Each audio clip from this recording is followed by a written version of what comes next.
सुनो भाई, अभी कुछ दिनों से मैं योग वासिष्ठ पढ़ना शुरू किया हूँ। ये बहुत ही उच्च स्तर की आध्यात्मिक पुस्तक है। भगवान राम को इसे पढ़ने के लिए कहा जाता है। वशिष्ठ और राम संवाद है इसमें। ये बहुत कम सत्संग पर संत महात्मा लोग इसको कहते सुनते, मैंने तो नहीं सुना। वैराग्य प्रकरण चल रहा है। इस समय का चित्रण है।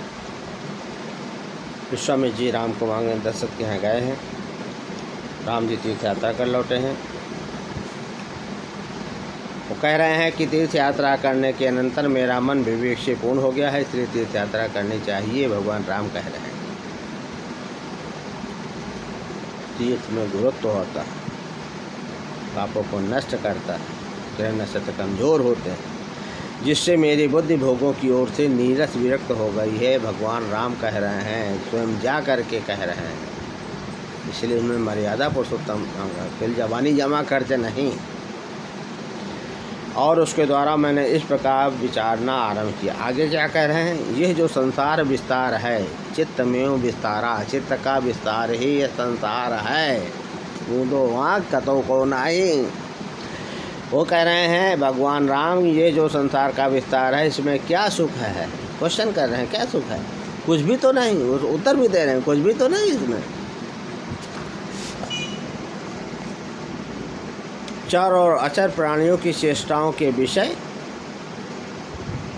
तथा केवल वैभव काल में ही रहने वाले ये जितने भोग के साधनभूत पदार्थ हैं, सब के सब अस्थिर क्षण मंगूर, नाशवान, तुरंत पानी बुलबुला की तरह, आपत्तियों के स्वामी, विपत्तियों का आमंत्रण करने वाले, अर्थात केवल विपत्ति में ही डालने वाले। ये भगवान राम कह रहे हैं संसार के बारे में। तथा पाप स्वरूप है, लियो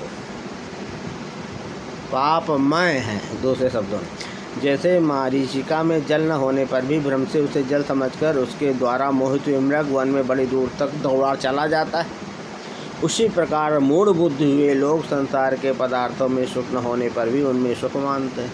इतने प्लाट हैं, इतने मकान हैं, इतने ईंटें जड़वा दी, इतने पाथर लगवा दिए, मार्बल, मतलब छूटी और पता नहीं चला को लिया को नहीं लिया। इसका मतलब ये नहीं कि आपको घर द्वार नहीं बनवाने चाहिए, आसक्त न हो और उसी के लोभ से आकर्ष होकर इधर उधर भटकते हैं बैलान की तरह। और ये पैसा मिल जाए, लाभ मिल जाए, यहाँ कर ले।